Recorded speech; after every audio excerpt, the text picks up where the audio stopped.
Read for you by Chiquito Crasto. An account of some disturbances in Angiers Street. It is not worth telling, this story of mine, at least not worth writing.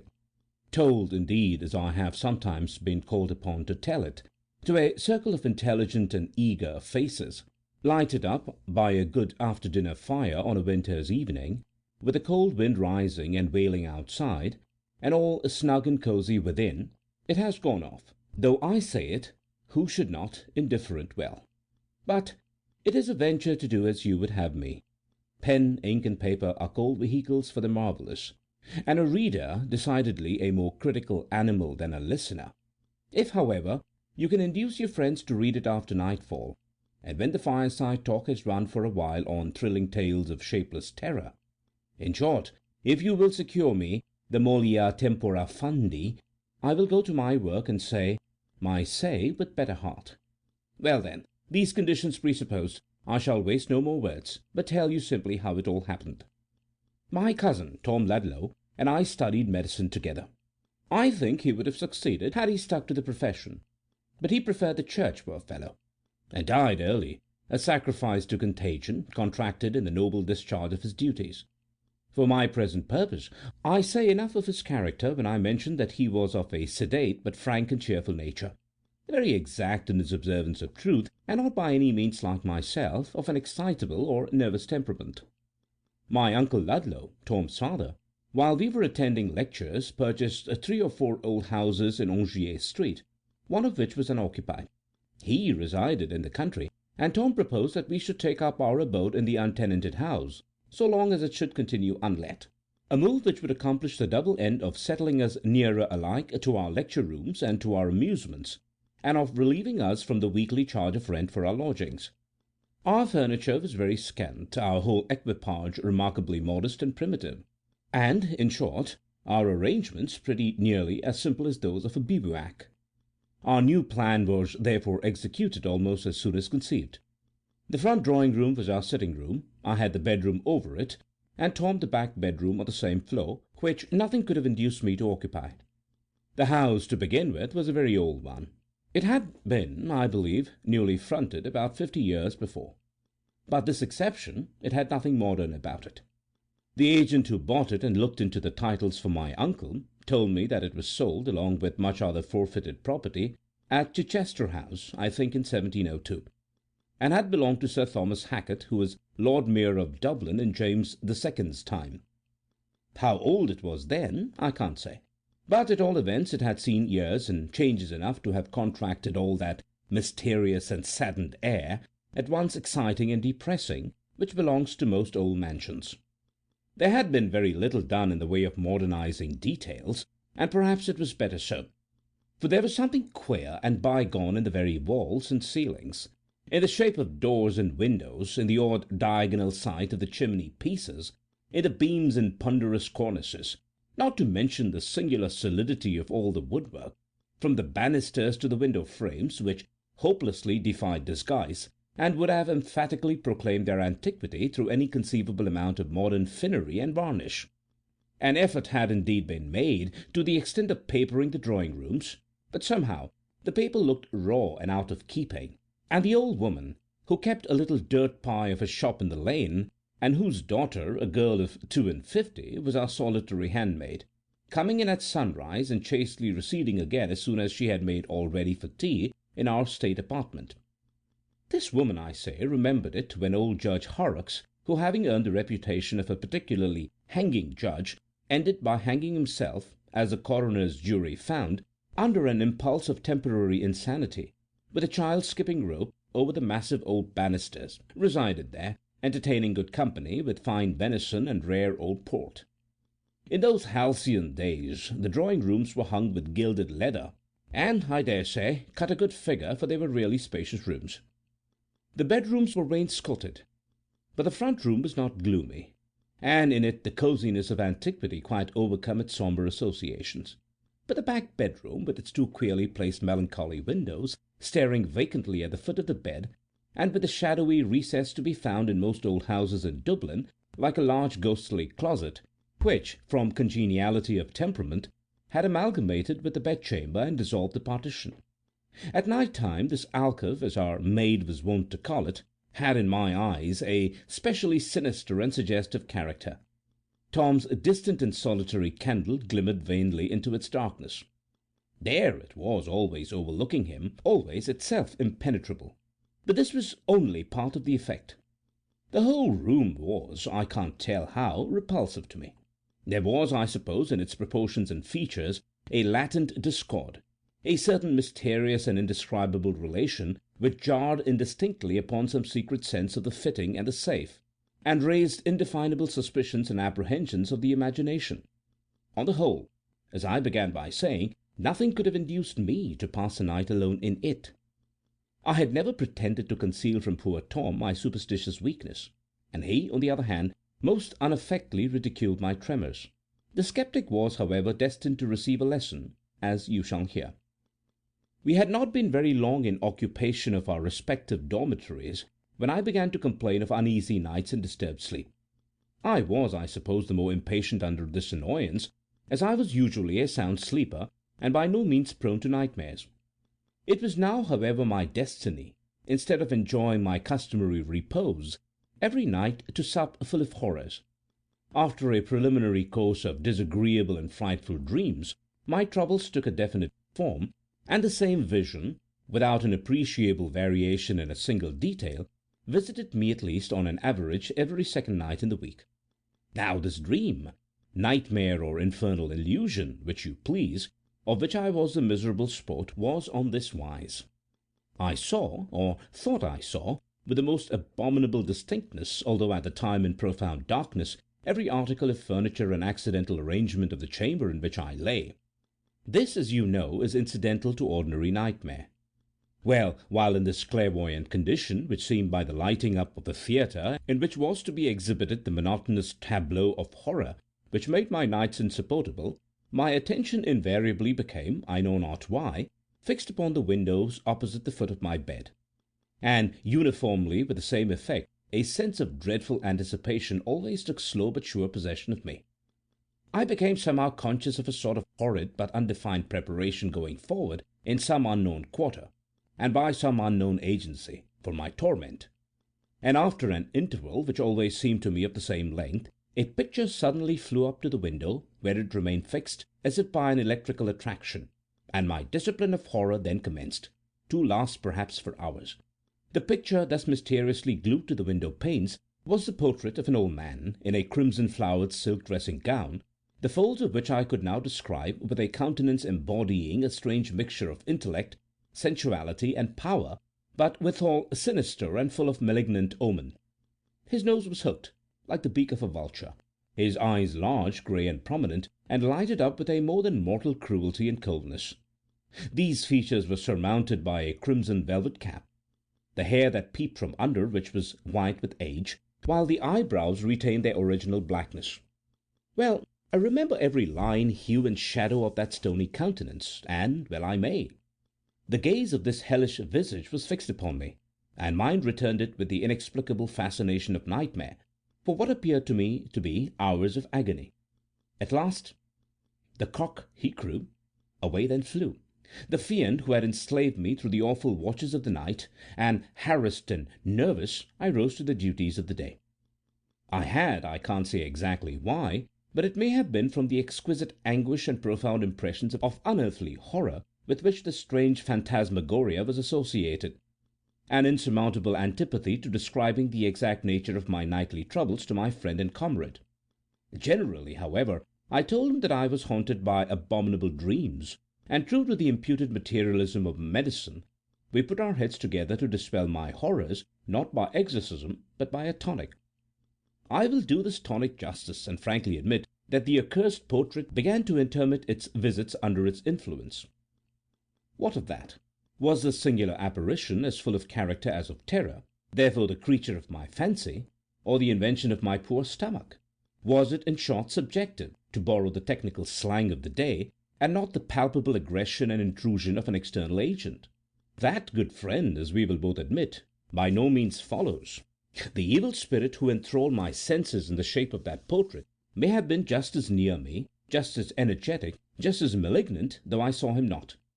What means the whole moral code of revealed religion regarding the due keeping of our bodies, soberness, temperance, etc.?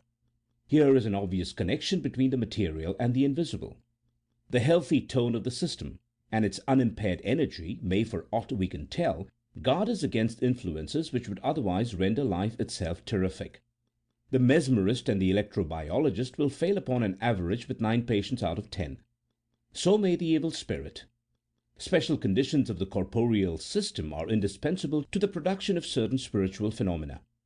The operation succeeds sometimes, sometimes fails, that is all. I found afterwards that my would-be sceptical companion had his troubles too. But of these I knew nothing yet.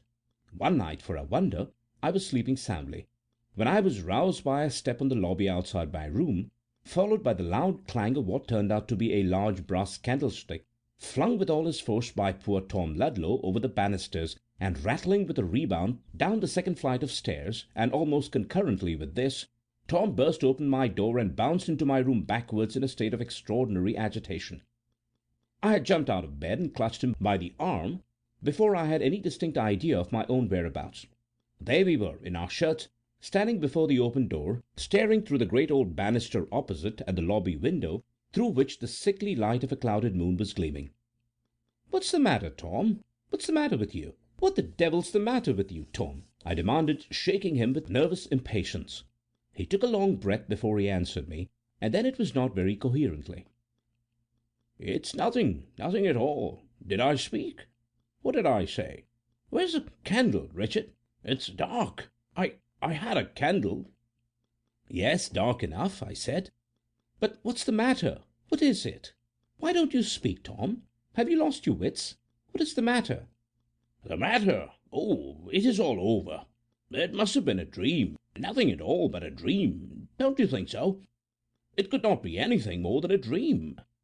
"Of course," said I, feeling uncommonly nervous, "it was a dream." "I thought," he said, "there was a man in my room, and I jumped out of bed, and where's the candle?" "In your room, most likely," I said. "Shall I go and bring it?" "No, stay here. Don't go. It's no matter. Don't, I tell you. It was all a dream. Bolt the door, Dick. I'll stay here with you. I feel nervous. So, Dick, like a good fellow, light your candle and open the window. I'm in a shocking state." I did as he asked me, and robing himself like Grenouille in one of my blankets, he seated himself close beside my bed. Everyone knows how contagious is fear of all sorts, but more especially that particular kind of fear under which poor Tom was at that moment labouring. I would not have heard, nor I believe would he have recapitulated, just at that moment, for half the world, the details of the hideous vision which had so unmanned him. "Don't mind telling me anything about your nonsensical dream, Tom," said I, affecting contempt, really in a panic. "Let us talk about something else. But it is quite plain that this dirty old house disagrees with us both, and hang me if I stay here longer to be pestered with indigestion and bad nights, so we may as well look out for lodgings, don't you think so, at once?" Tom agreed, and after an interval said, "I have been thinking, Richard, that it is a long time since I saw my father, and I have made up my mind to go down to-morrow and return in a day or two, and you can take rooms for us in the meantime." I fancied that this resolution, obviously the result of the vision which had so profoundly scared him, would probably vanish next morning with the damps and shadows of night. But I was mistaken. Off went Tom at peep of day to the country, having agreed that so soon as I had secured suitable lodgings I was to recall him by letter from his visit to my Uncle Ludlow. Now, anxious as I was to change my quarters, it so happened, owing to a series of petty procrastinations and accidents, that nearly a week elapsed before my bargain was made, and my letter of recall on the wing to Tom, and in the meantime a trifling adventure or two had occurred to your humble servant, which, absurd as they now appear, diminished by distance, did certainly at the time serve to whet my appetite for change considerably. A night or two after the departure of my comrade, I was sitting by my bedroom fire, the door locked, and the ingredients of a tumbler of hot whisky punch upon the crazy spider table, for, as the best mode of keeping the black spirits white and blue spirits in grey, with which I was environed, at bay, I had adopted the practice recommended by the wisdom of my ancestors, and kept my spirits up by pouring spirits down. I had thrown aside my volume of anatomy, and was treating myself by way of a tonic, preparatory to my punch and bed, to a half-dozen pages of The Spectator, when I heard a step on the flight of stairs descending from the attics. It was 2 o'clock, and the streets were as silent as a churchyard. The sounds were therefore perfectly distinct. There was a slow, heavy tread, characterized by the emphasis and deliberation of age, descending by the narrow staircase from above. And what made the sound most singular, it was plain that the feet which produced it were perfectly bare, measuring the descent with something between a pound and a flop, very ugly to hear. I knew well that my attendant had gone away many hours before, and that nobody but myself had any business in the house. It was quite plain also that the person who was coming downstairs had no intention whatever of concealing his movements, but, on the contrary, appeared disposed to make even more noise, and proceed even more deliberately, than was at all necessary. When the step reached the foot of the stairs outside my room, it seemed to stop, and I expected every moment to see my door open spontaneously and give admission to the original of my detested portrait.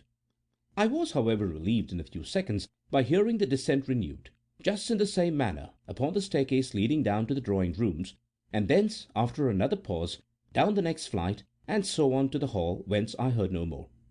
Now, by the time the sound had ceased, I was wound up, as they say, to a very unpleasant pitch of excitement. I listened, but there was not a stir. I screwed up my courage to a decisive experiment, opened my door, and in a stentorian voice boiled over the banisters. "Who's there?"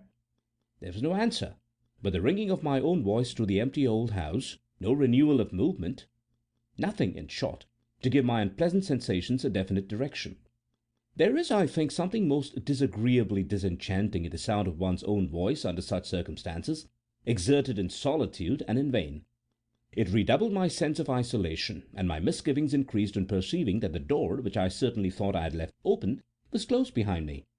In a vague alarm lest my retreat should be cut off, I got again into my room as quickly as I could, where I remained in a state of imaginary blockade, and very uncomfortable indeed, till morning. Next night brought no return of my barefooted fellow-lodger, but the night following, being in my bed and in the dark, somewhere, I suppose, about the same hour as before, I distinctly heard the old fellow again descending from the garrets. This time I had had my punch, and the morale of the garrison was consequently excellent. Jumped out of bed, clutched the poker as I passed the expiring fire, and in a moment was upon the lobby. The sound had ceased by this time. The dark and chill were discouraging, and guess my horror when I saw, or thought I saw, a black monster, whether in the shape of a man or a bear I could not say, standing with its back to the wall, on the lobby, facing me, with a pair of great greenish eyes shining dimly out. Now, I must be frank and confess that the cupboard which displayed our plates and cups stood just there, though at the moment I did not recollect it. At the same time, I must honestly say that, making every allowance for an excited imagination, I never could satisfy myself that I was made the dupe of my own fancy in this matter. For this apparition, after one or two shiftings of shape, as if in the act of incipient transformation, began, as it seemed on second thoughts, to advance upon me in its original form. From an instinct of terror rather than of courage, I hurled the poker with all my force at its head, and to the music of a horrid crash made my way into my room and double-locked the door. Then, in a minute more, I heard the horrid bare feet walk down the stairs, till the sound ceased in the hall as on the former occasion. If the apparition of the night before was an ocular delusion of my fancy, sporting with the dark outlines of our cupboard, and if its horrid eyes were nothing but a pair of inverted teacups, I had at all events the satisfaction of having launched the poker with admirable effect, and, in true fancy phrase, knocked its 2 daylights into 1, as the commingled fragments of my tea-service testified. I did my best to gather comfort and courage from these evidences, but it would not do.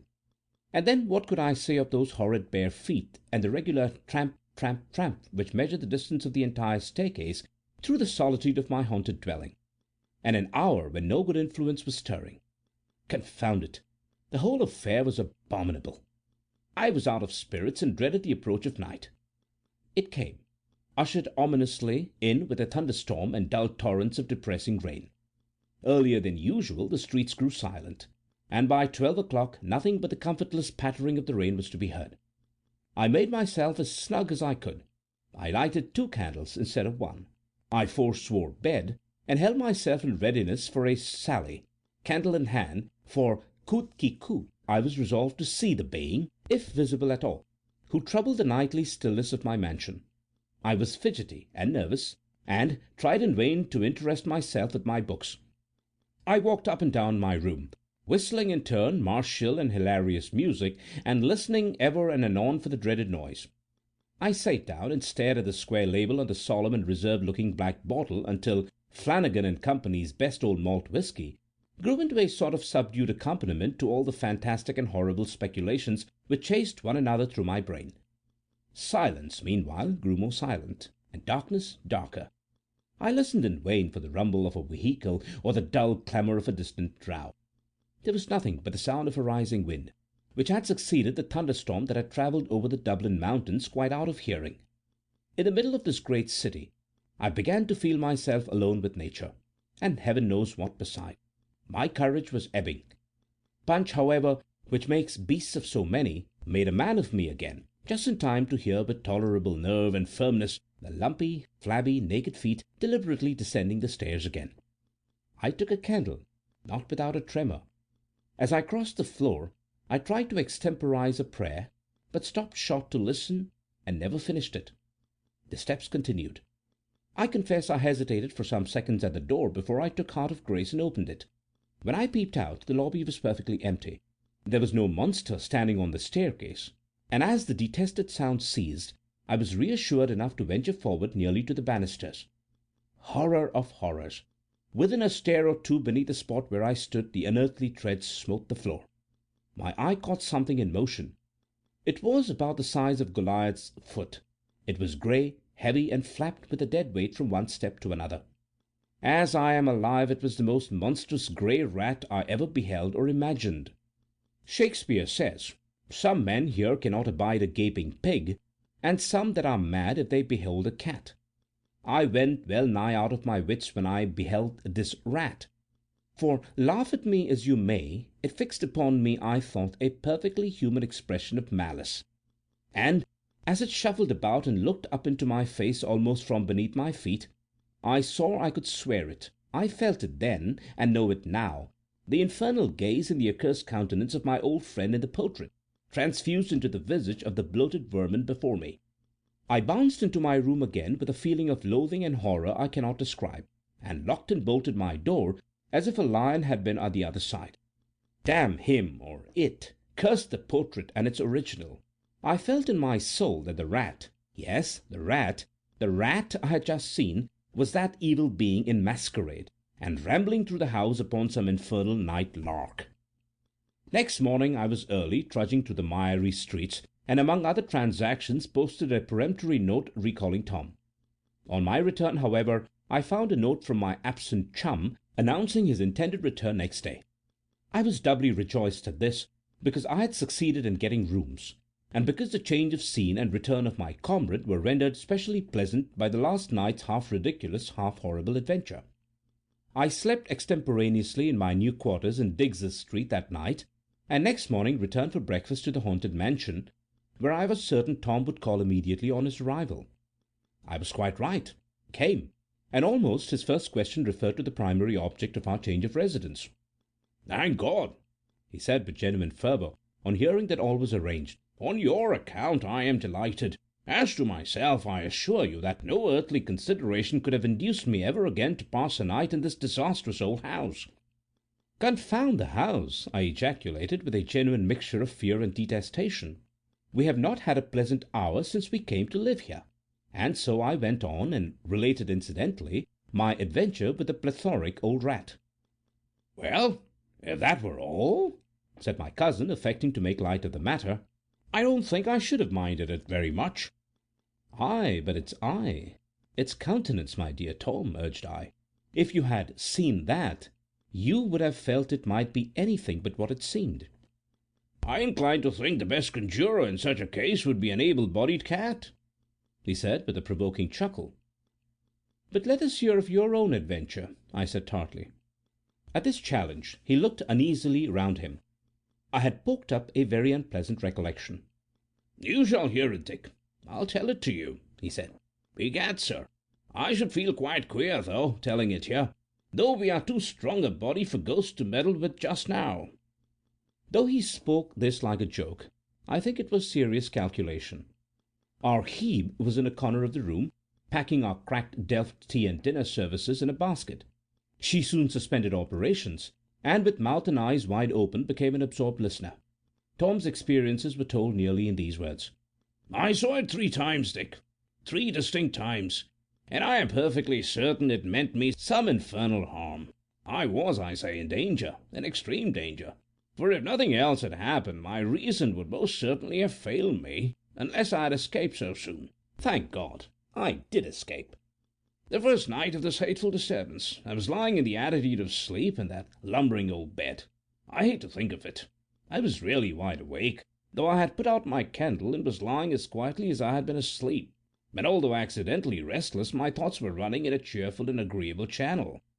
I think it must have been 2 o'clock at least when I thought I heard a sound in that odious dark recess at the far end of the bedroom. It was as if someone was drawing a piece of cord slowly along the floor, lifting it up, and dropping it softly down again in coils. I sat up once or twice in my bed, but could see nothing, so I concluded it must be mice in the wainscot. I felt no emotion graver than curiosity, and after a few minutes ceased to observe it. While lying in this state, strange to say, without at first a suspicion of anything supernatural, on a sudden I saw an old man, rather stout and square, in a sort of roan red dressing gown, and with a black cap on his head, moving stiffly and slowly in a diagonal direction, from the recess across the floor of the bedroom, passing my bed at the foot, and entering the lumber closet at the left. He had something under his arm, his head hung a little to one side, and, merciful God, when I saw his face. Tom stopped for a while, and then said, "That awful countenance, which, living or dying, I never can forget, disclosed what he was. Without turning to the right or left, he passed beside me, and entered the closet by the bed's head. While this fearful and indescribable type of death and guilt was passing, I felt that I had no more power to speak or stir than if I had been myself a corpse. For hours after it had disappeared, I was too terrified and weak to move. As soon as daylight came, I took courage and examined the room, and especially the course which the frightful intruder had seemed to take. But there was not a vestige to indicate anybody's having passed there. No signs of any disturbing agency visible among the lumber that strewed the floor of the closet. I now began to recover a little. I was fagged and exhausted, and at last overpowered by a feverish sleep. I came down late, and finding you out of spirits on account of your dreams about the portrait whose original I am now certain disclosed himself to me, I did not care to talk about the infernal vision. In fact, I was trying to persuade myself that the whole thing was an illusion, and I did not like to revive in their intensity the hated impressions of the past night, or to risk the constancy of my skepticism by recounting the tale of my sufferings. It required some nerve, I can tell you, to go to my haunted chamber next night and lie down quietly in the same bed, continued Tom. I did so with a degree of trepidation, which, I am not ashamed to say, a very little matter would have sufficed to stimulate to downright panic. This night, however, passed off quietly enough, as also the next, and so too did 2 or 3 more. I grew more confident, and began to fancy that I believed in the theories of spectral illusions with which I had first vainly tried to impose upon my convictions. The apparition had been indeed altogether anomalous. It had crossed the room without any recognition of my presence. I had not disturbed it, and it had no mission to me. What then was the imaginable use of its crossing the room in a visible shape at all? Of course, if it had been in the closet instead of going there, as easily as it introduced itself into the recess without entering the chamber in a shape discernible by the senses. Besides, how the deuce had I seen it? It was a dark night. I had no candle, there was no fire, and yet I saw it as distinctly in colouring and outline as ever I beheld a human form. A cataleptic dream would explain it all, and I was determined that a dream it should be.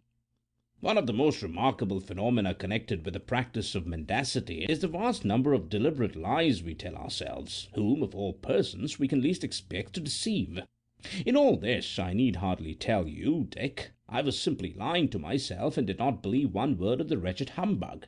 Yet I went on, as men will do, like persevering charlatans and impostors, who tire people into credulity by the mere force of reiteration. So I hoped to win myself over at last to a comfortable skepticism about the ghost. Had he not appeared a second time, That certainly was a comfort.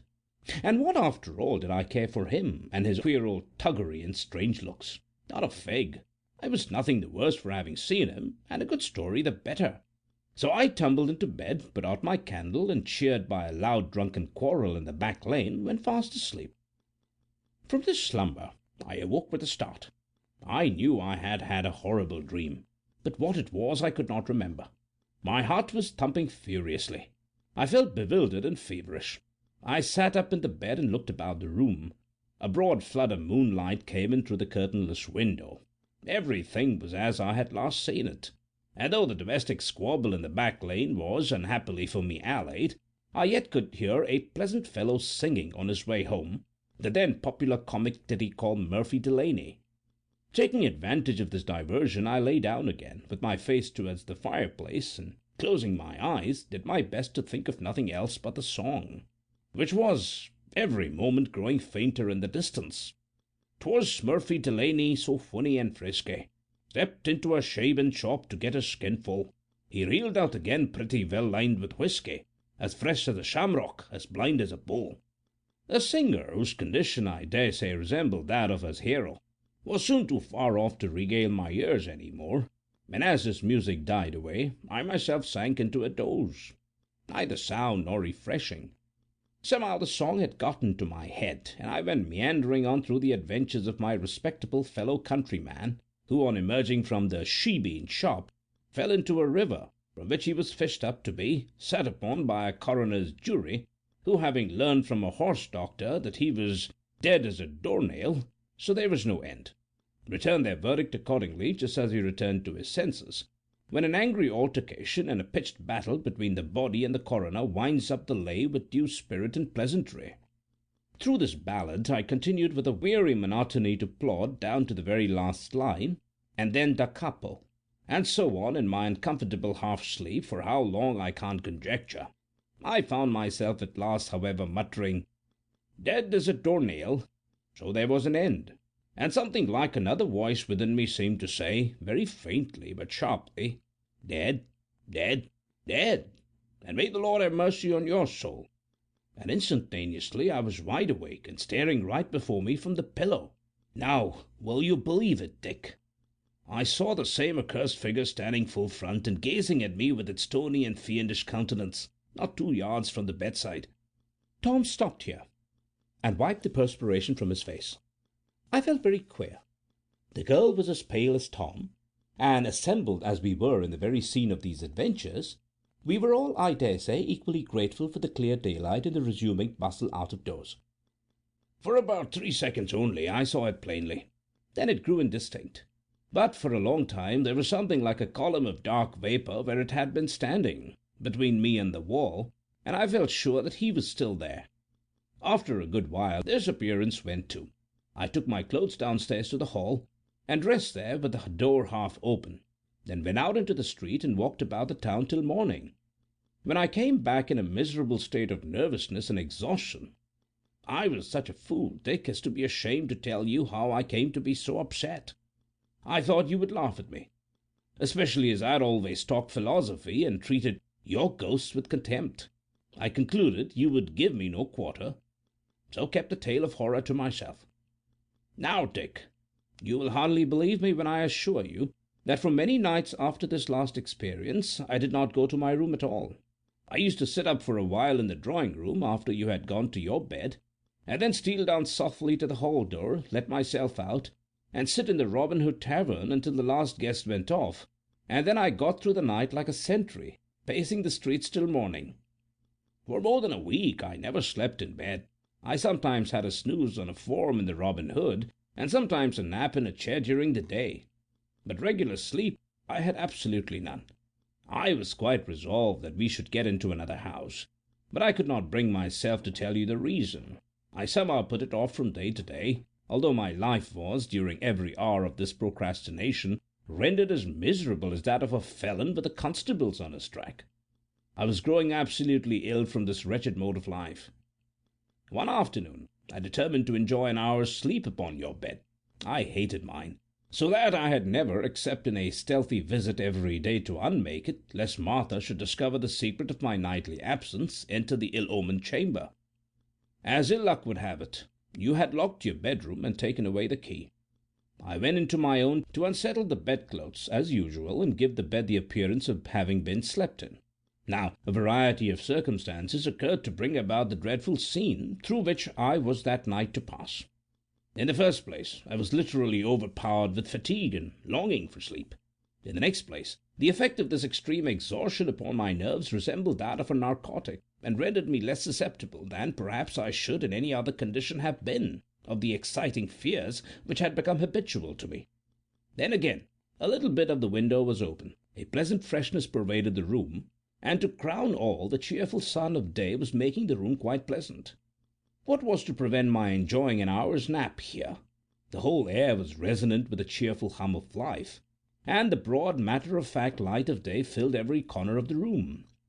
I yielded, stifling my qualms, to the almost overpowering temptation, and merely throwing off my coat and loosening my cravat, I lay down, limiting myself to half an hour's doze, in the unwonted enjoyment of a feather bed, a coverlet, and a bolster. It was horribly insidious, and the demon no doubt marked my infatuated preparations.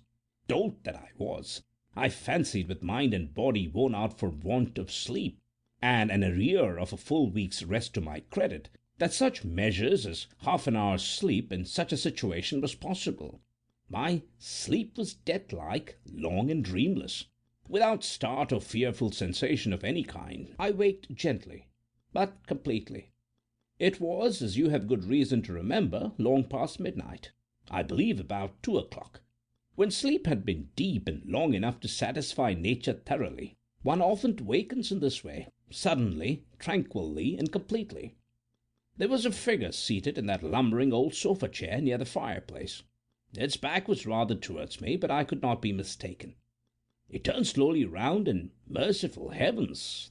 There was the stony face, with its infernal lineaments of malignity and despair, gloating on me. There was now no doubt as to its consciousness of my presence, and the hellish malice with which it was animated, for it arose, and drew close to the bedside. There was a rope about its neck, and the other end, coiled up, it held stiffly in its hand. My good angel nerved me for this horrible crisis. I remained for some seconds transfixed by the gaze of this tremendous phantom. He came close to the bed, and appeared on the point of mounting upon it. The next instant I was upon the floor at the far side, and in a moment was, I don't know how, upon the lobby. But the spell was not yet broken. The valley of the shadow of death was not yet traversed. The abhorred phantom stood before me there. It was standing near the banisters, stooping a little, and with one end of the rope round its neck was poising a noose at the other, as if to throw it over mine, and while engaged in this baleful pantomime, it wore a smile so sensual, so unspeakably dreadful, that my senses were nearly overpowered. I saw and remember nothing more until I found myself in your room. I had a wonderful escape, Dick. There is no disputing that. An escape for which, while I live, I shall bless the mercy of heaven. No one can conceive or imagine what it is for flesh and blood to stand in the presence of such a thing. But one who has had the terrific experience, Dick, a shadow has passed over me. A chill has crossed my blood and marrow, and I will never be the same again. Never, Dick, never. Our handmaid, a mature girl of 52, as I have said, stayed her hand, as Tom's story proceeded, and by little and little drew near to us, with open mouth, and her brows contracted over her little beady black eyes, till, stealing a glance over her shoulder now and then, she established herself close behind us. During the relation she had made various earnest comments in an undertone, but these and her ejaculations, for the sake of brevity and simplicity, I have omitted in my narration. "It's often I heard tell of it," she now said, "but I never believed it rightly till now, though indeed, why should not I? Does not my mother down here in the lane know queer stories, God bless us, beyond telling about it? But you ought not to have slept in the back room. She was loath to let me be going in and out of that room even in the daytime, let alone for any Christian to spend the night in it. For sure she says it was his own bedroom." "Whose own bedroom?" we asked in a breath. "Why, his, the old judge's. Judge Horrocks, to be sure, God rest his soul." And she looked fearfully round. "Amen," I muttered. "But did he die there?" "Die there? No, not quite there," she said. "Sure, was it not over the banisters he hung himself, the old sinner, God be merciful to us all? And was not it in the alcove they found the handles of the skipping rope cut off, and the knife where he was settling the cord, God bless us, to hang himself with? It was his housekeeper's daughter owned the rope, my mother often told me, and the child never throve after, and used to be starting up out of his sleep and screeching in the night time, with dreams and frights that come on her. And they said how it was the spirit of the old judge that was tormenting her, and she used to be roaring and yelling out to hold back the big old fellow with the crooked neck, and then she'd screech, 'Oh, the master, he's snapping at me and beckoning to me, mother darling, don't let me go.' And so the poor creature died at last, and the doctors said it was rather on the brain, for it was all they could say." "How long ago was all this?" I asked. "Oh, then, how would I know?" she answered. "But it must be a wonderful long time ago, for the housekeeper was an old woman with a pipe in her mouth, and not a tooth left, and better not 80 years old when my mother was first married. And they said she was a real buxom fine-dressed woman when the old judge come to his end, and indeed my mother's not far from 80 years old herself this day, and what made it worse for the unnatural old villain, God rest his soul, to frighten the little girl out of the world the way he did, was what was mostly thought and believed by every one. My mother says how the poor little creature was his own child, for he was by all accounts an old villain every way, and the hangingest judge that ever was known in Ireland's ground." "From what you said about the danger of sleeping in that room," said I suppose there were stories about the ghost having appeared there to others." "Well, there was things, and queer things, surely," she answered, as it seemed with some reluctance. "And why would not there? Sure was it not up in that same room he slept for more than 20 years? And was it not in the alcove he got the rope ready that done his own business at last, the way he'd done many a better man in his lifetime? And was not the body lying in the same bed after death, and put in the coffin there too, and carried out to his grave from it in Pater's churchyard, after the coroner was done? But there were queer stories, my mother has them all, about how one Nicholas Spade got into trouble on the head of it." "And what did they say of this Nicholas Spade?" I asked. "Oh, for that matter, it's soon told," she answered. And she certainly did relate a very strange story, which so piqued my curiosity that I took occasion to visit the ancient lady, her mother, from whom I learned many very curious particulars. Indeed, I was tempted to tell the tale, but my fingers are weary, and I must defer it. But if you wish to hear it another time, I shall do my best. When we had heard the strange tale I have not told you, we put one or two further questions to her about the alleged spectral visitations to which the house had, ever since the death of the wicked old judge, been subjected. "No one ever had luck in it," she told us. "There was always cross accidents, sudden deaths, and short times in it. The first took it was a family, I forget their name, but at any rate there were 2 young ladies and their papa. He was about 60, and a stout healthy gentleman as you'd wish to see at that age. Well, he slept in that unlucky back bedroom, and God between us and harm, sure enough he was found dead one morning half out of his bed, with his head as black as a shoe, and swelled like a puddin' hanging down near the floor. It was a fit, they said. He was as dead as a mackerel, and so he could not say what it was. But the old people were all sure that it was nothing at all but the old judge. God bless us, that frightened him out of his senses and his life together. Some time after, there was a rich old maiden lady took the house. I don't know which room she slept in, but she lived alone, and at any rate one morning the servants going down early to their work found her sitting on the passage stairs shivering and talking to herself quite mad, and never a word more could any of them of her friends get from her ever afterwards but, 'Don't ask me to go, for I promised to wait for him.' They never made out from her who it was she meant by him, but of course those that knew all about the old house were at no loss for the meaning of all that happened to her. Then afterwards, when the house was let out in lodgings, there was Mickey Byrne that took the same room, with his wife and 3 children, and sure I heard Mrs. Byrne myself telling how the children used to be lifted up in the bed at night, she could not see by what means, and how they were starting and screeching every hour, just all as one as the housekeeper's little girl that died, till at last one night poor Mickey had a drop in him, the way he used now and again, and what do you think, in the middle of the night she thought he heard a noise on the stairs, and being in liquor, nothing less I'd do him, but out he must go himself to see what was wrong.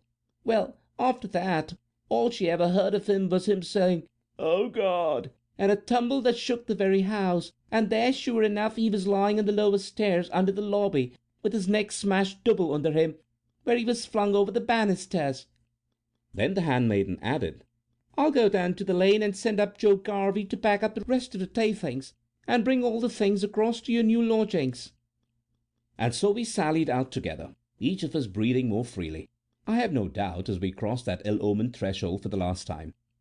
Now, I may add thus much, in compliance with the immemorial usage of the realm of fiction, which sees the hero not only through his adventures, but fairly out of the world. You must have perceived that what the flesh, blood, and bone hero of romance proper is to the regular compounder of fiction, this old house of brick, wood, and mortar is to the humble recorder of this true tale. I therefore relate, as is duty bound, the catastrophe which ultimately befell it, which was simply this: that about 2 years subsequently to my story, it was taken by a quack doctor who called himself Baron Dulsturf, and filled the parlour windows with bottles of indescribable horrors preserved in brandy, and the newspapers with the usual grandiloquent and mendacious advertisements. This gentleman, among his virtues, did not reckon sobriety, and one night, being overcome with much wine, he set fire to his curtains, partially burned himself, and totally consumed the house. It was afterwards rebuilt, and for a time an undertaker established himself in the premises. I have now told you my own and Tom's adventures, together with some valuable collateral particulars, and having acquitted myself of my engagement, I wish you a very good night, and pleasant dreams. End of An Account of Some Strange Disturbances in Angiers Street, by Joseph Sheridan Le Fanu. Read for you by Chiquito Crasto, Birmingham, Alabama.